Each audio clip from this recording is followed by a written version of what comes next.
have so many rules in life about everything. I say break the rules, not the law, but break the rules. My wife has a t-shirt. My wife has a t-shirt that says, well-behaved women rarely make history. Well, you know, I don't want to burst her bubble, but the same is true with men. It is impossible to be a maverick or a true original if you're too well-behaved and don't want to break the rules. You have to think outside the box. That's what I believe. After all, what is the point of being on this earth if all you want to do is be liked by everyone and avoid trouble? The only way that I ever got any place was by breaking some of the rules. After all, I remember that after I was finished with my bodybuilding career, I wanted to get into acting and I wanted to be a star in films. You can imagine what the agents said when I went to meet all those agents. Everyone had the same line that it can't be done.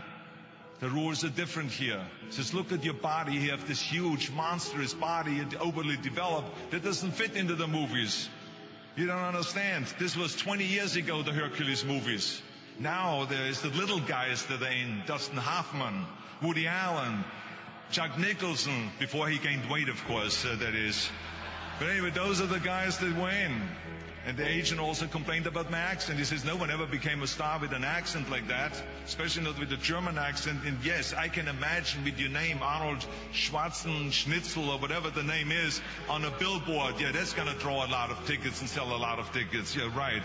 So this is the kind of negative attitude they had, but I didn't listen to those rules, even though they were very nice. And they said, look, we can get you some bit parts. We can get you to be, playing a wrestler or a bouncer.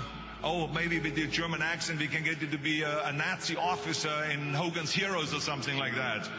But, I didn't listen to all this. These were their rules, not my rules. I was convinced I could do it, that if I worked as hard as I did in bodybuilding, 5 hours a day, and I started getting to work, I started taking acting classes, took English classes, took speech classes, dialogue classes, accent removal classes I even took. I remember running around, a fine wine grows on a vine. You see, because Germans had difficulties with the F and the W and the V. So fine wine grows on a vine. I know what some of you now say is I hope that Arnold got his money back. But let me tell you something. I had a good time doing those things and it really helped me. And finally I broke through. And I started getting the first parts in TV, streets of San Francisco. Lucille Ball hired me. I made Pumping Iron, Stay Hungry. And then I got the big break in Conan the Barbarian. And there the director said, if we wouldn't have Schwarzenegger, we would have to build one. Now think about that. And then when I did Terminator, I'll be back. Became one of the most famous lines in a movie history, all because of my crazy accent. Now think about it. The things that the agent said will be totally a detriment and will be impossible for me to get a job. All of a sudden became an asset for me. All of those things, my accent, my body and everything. So it just shows you never listen that you can't do something. And you have to work your way up. Of course, run for something else first. I mean, it was the same when I ran for governor. The same lines that you have to work your way up, it can't be done. And then, of course, I ran for governor, and the rest, of course, is history. They said you have to start with a small job as mayor, and then as assemblyman, and then as lieutenant governor, and then as governor. And they said, that's the way it works in a political career. I said, I'm not interested in a political career. I want to be a public servant. I want to fix California's problems and bring people together and bring the parties together.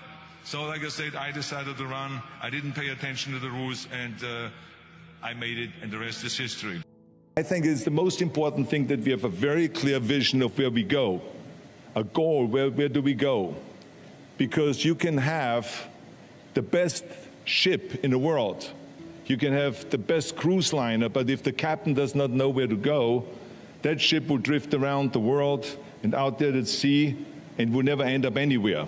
And this is exactly the way it is in real life. If you don't have a goal, if you don't have a vision, you just drift around and you're not going to be happy.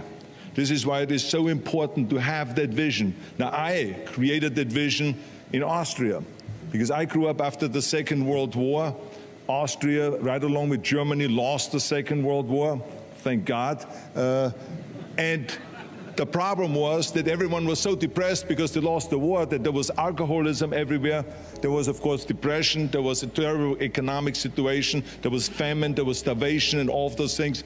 And also it was kind of a little place and narrow. I felt I wanted to get out of there. I wanted to escape. And I couldn't see myself really to work there and to stay there, to work in a factory or to work on a farm, or to even to follow my father's footsteps and to become a police officer. I couldn't see that either. As a matter of fact, that's what my parents wanted me to do. They wanted me to become a police officer and to marry a girl by the name of Heidi and to have a bunch of children and to run around like the Von Trapp family in The Sound of Music. But that's not what I saw. This was the vision of my parents, but not mine. And luckily, one day in school, I watched a documentary about America. And I found myself, I knew exactly that is where I wanted to end up. I wanted to be in America. Think big, because then you're going to get big. Then you're going to go and achieve big things. That is the most important thing. You know, we don't achieve big things by accident. So shoot for the top, shoot for the sky, shoot for the, for the stars. First thing I think you can do is retire. Retiring means that you maybe have hated something that you did your whole life, and now you retire and finally you get rid of this pain or this horrible kind of like being on an assembly line in some car factory or something like that. I don't know what it may be, but people just sometimes look forward to retiring. I mean, I cannot imagine, why would I want to retire from organizing the Arnold Classic? I am having a ball here. I love coming here every year, you know what I'm saying? I cannot imagine retiring from going to Gold's Gym. How can I retire from playing chess with Franco? How can I retire, going around and promoting a healthy environment, or the fitness crusade and stuff like that, or going to the, Schwarzenegger Institute? So I cannot imagine that there is such a thing as retirement. I mean, I think that it will be over when it's over. Define retire. Is that when you give up? Yeah, I don't know. I mean, some people just look forward to that, and like I said, it depends. You have to also understand one thing: 74% of the American people, that is a poll that was done, do not enjoy their work. So this is why it is very tough. It's easy for us to say, why would I retire? Because I love everything I do. But there's a lot of people that don't like their work, and they're just doing it because they need to make a living, they have a family to feed, and so they take the next best job, but they don't really like the job, and they don't know then how to switch over to another job and stuff. So it's very tough. That's why I always tell kids in my success seminars, have a clear vision where you want to go. What is it that you're really passionate about? And then go after that, no matter what it takes. Go after that, as crazy as it may sound, because you got to do something that you really enjoy doing. Be true to yourself. That's right, yes.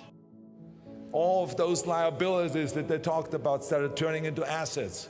When they did Conan the Barbarian, the director came to me and he said, if we wouldn't have you, we would have had to build one. And on Terminator, the director said, I couldn't imagine to have anyone play Terminator that wouldn't have an accent and that wouldn't have your body. I cannot imagine the line, I'll be back, with a normal American accent. It works so perfectly that you have this German accent. So all of those things that they say are liabilities became an asset. As moment went on, it grew and grew, and I went from one movie to the next, started making more and more money, and then I ended up being the highest paid actor with $30 million on Terminator 3. The other thing is that you got to work your butt off.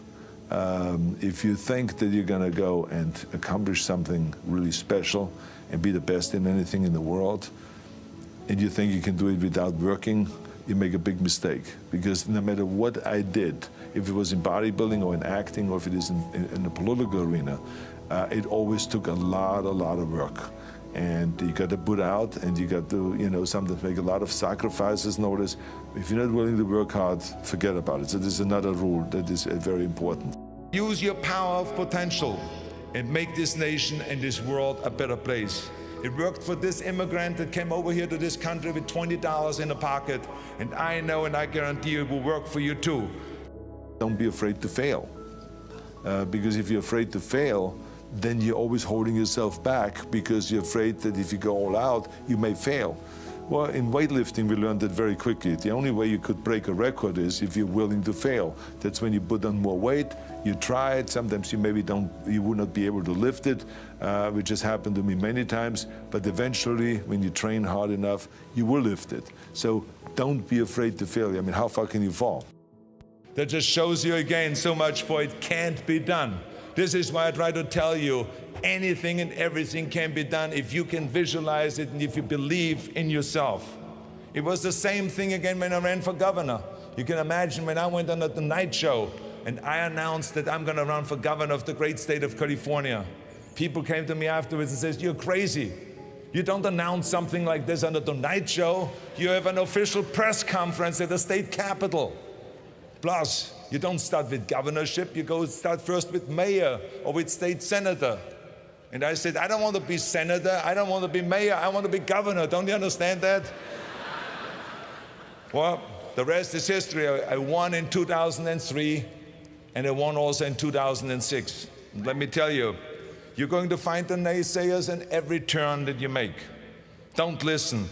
Just visualize your goal, know exactly where you want to go. Trust yourself. Get out there and work like hell and break some of the rules and never, ever be afraid of failure. Because not everyone is the same. There's some people that just like to kick back and coast through life, and others want to be very intense and want to be number one and want to be successful. And that's like me. I always wanted to be very intense. I always wanted to be number one. I took it very seriously in my career. So this was the same when I started with bodybuilding. I didn't want to just be a bodybuilding champion. I wanted to be the best bodybuilder of all times. The same was in the movies. I didn't want to just be a movie star. I wanted to be a great movie star that's the highest paid movie star and have above the title billing. And so this intensity always paid off for me. This commitment always paid off for me. So here are some of the rules. The first rule is trust yourself. And what I mean by that is so many young people are getting so much advice from their parents and from the teachers and from everyone. But what is most important is that you have to dig deep down and ask yourselves, who do you want to be? Not what, but who. And I'm talking about not what your parents and teachers want you to be, but you. I'm talking about figuring out for yourselves what makes you happy. No matter how crazy it may sound to the people. I spent a lot of time by myself so I could figure out and listen to what is inside my heart and inside my head. And I recognized very quickly that inside my head and heart were a burning desire to leave my small village in Austria. Not that there was something wrong with Austria, it's a beautiful country, but I wanted to leave that little place and I wanted to be part of something big. The United States of America, a powerful nation, the place where dreams can come true. I knew when I come over here I can realize my dreams. And I decided that the best way for me to come to America was to become a bodybuilding champion, because I knew that was my ticket. The instant that I saw a magazine cover of my idol, Reg Park. He was Mr. Universe, he was starring in Hercules movies, he looked strong and powerful, he was so confident. So when I found out he got that way, I became obsessed and I went home and I said to my family, I want to be a bodybuilding champion. Now you can imagine how that went over in my home in Austria. My parents, they couldn't believe it. They would have been just happy if I would have become a police officer like my father. Something else burned inside me. Something burned inside me. I wanted to be different. I was determined to be unique. I was driven to think big and to dream big. Everyone else thought that I was crazy. My friend said, if you want to be a champion in a sport, why don't you go and become a bicycle champion or a skiing champion or a soccer champion? Those are the Austrian sports. But I didn't care. I wanted to be a bodybuilding champion and use that to come to America and use that to go into the movies and make millions of dollars. I wanted to become a champion. I was on a mission. So rule number one is, of course, trust yourself no matter how and what anyone else thinks. Be afraid to fail. Anything I've ever attempted, I was always willing to fail. In the movie business, I remember that you pick scripts. Many times you think this is a winning script. But then, of course, you find out later on when you do the movie that it didn't work, and the movie goes in the toilet. Now, we have seen my movies, Red Sonja, Hercules in New York, Last Action Heroes. Those movies went in the toilet. But that's okay, because then at the same time I made movies like Terminator and Conan and True Lies and Predator and Twins that went through the roof. So you can't always win, but don't be afraid of making decisions. You can't be paralyzed by fear or failure, or you will never push yourself. You keep pushing because you believe in yourself and in your vision. And you know that it's the right thing to do, and success will come. So don't be afraid to fail. Which brings me to rule number 4, which is don't listen to the naysayers. I mean, how many times have you heard that you can't do this and you can't do that, and it has never been done before? Just imagine if Bill Gates had quit when people said it can't be done. I hear this all the time. As a matter of fact, I love it when someone says that no one has ever done this before, because then when I do it, that means that I'm the first one that has done it. So pay no attention to the people that say it can't be done. I remember my mother-in-law, Eunice Kennedy Shriver, when she started Special Olympics in 1968, people said that it would not work. The experts, the doctors that specialized in mental disabilities and mental retardation said it can't be done. You can't bring people out of the institution. You can't make them participate in sports, in jumping, in swimming, and in running. They will hurt themselves. They will hurt each other. They will drown in the pool. Well, let me tell you something. Now, 40 years later, Special Olympics is one of the greatest organizations in 164 countries, dedicated to people with mental disabilities and with intellectual challenge. And she did not take no for an answer. And the same is when you look at Barack Obama. I mean, imagine if he would have listened. If he would have listened to the naysayers, he would have never run for president. People said it couldn't be done, that he couldn't get elected, that he couldn't beat Hillary Clinton, that he would never win the general election. But he followed his own heart. He didn't listen to the you can't, and he changed the course of American history. So over and over you see that if I would have listened to the naysayers, I would still be in the Austrian Alps yodeling. I would never have come to America. I would have never met my wonderful wife, Maria Shriver. I would have never had the wonderful 4 kids. I would have never done Terminator, and I wouldn't be standing here in front of you today as governor of the greatest state of the greatest country in the world. So I never listened that you can't. I always listened to myself and said, yes, you can. And that brings me to rule number 5, which is the most important rule of all. Work your butt off. You never want to fail because you didn't work hard enough. I never wanted to lose a competition or lose an election because I didn't work hard enough. I always believed leaving no stone unturned. Muhammad Ali, one of my great heroes, had a great line in the 70s when he was asked, how many sit-ups do you do? He said, I don't count my sit-ups. I only start counting when it starts hurting. When I feel pain, that's when I start counting, because that's when it really counts. That's what makes you a champion. And that's the way it is with everything. No pain, no gain. So many of those lessons that I apply in life, I've learned from sports, let me tell you, and especially that one. And let me tell you, it is important to have fun in life, of course, but when you're out there partying, horsing around, someone out there at the same time is working hard. Someone is getting smarter and someone is winning. Just remember that. Now, if you want to coast through life, don't pay any attention to any of those rules. But if you want to win, there's absolutely no way around hard work. None of my rules, by the way, of success will work unless you do. I've always figured out that there's 24 hours a day. You sleep 6 hours, and you have 18 hours left. Now, I know there's some of you out there now and says, well, wait a minute, I sleep 8 hours or 9 hours. Well, then just sleep faster, I would recommend. Because you only need to sleep 6 hours, then you have 18 hours left, and there's a lot of things you can accomplish. As a matter of fact, Ted Turner used to say always, early to bed, early to rise, work like hell, and advertise. And of course, all you know, you know already those things, because otherwise you wouldn't be sitting here today. Just remember, you can't climb the ladder of success with your hands in a pocket. And that takes me to rule number 6, which is a very important rule. It's about giving back. Whatever path that you take in your lives, you must always find time to give something back. Something back to your community, give something back to your state or to your country. And my father-in-law, Sergeant Shriver, who is a great American, truly great American, who started the Peace Corps, the Job Corps, legal aid to the poor. He said at Yale University to the students at the commencement speech, tear down that mirror. Tear down that mirror that makes you always look at yourself. And you will be able to look beyond that mirror, and you will see the millions of people that need your help. And let me tell you something, reaching out and helping people will bring you more satisfaction than anything else you've ever done. As a matter of fact, the day after having worked for Special Olympics and having started after-school programs, have promoted fitness, and now with my job as governor, I can tell you, playing a game of chess with an 8-year-old kid in an inner-city school is far more exciting for me than walking down another red carpet of a movie premiere.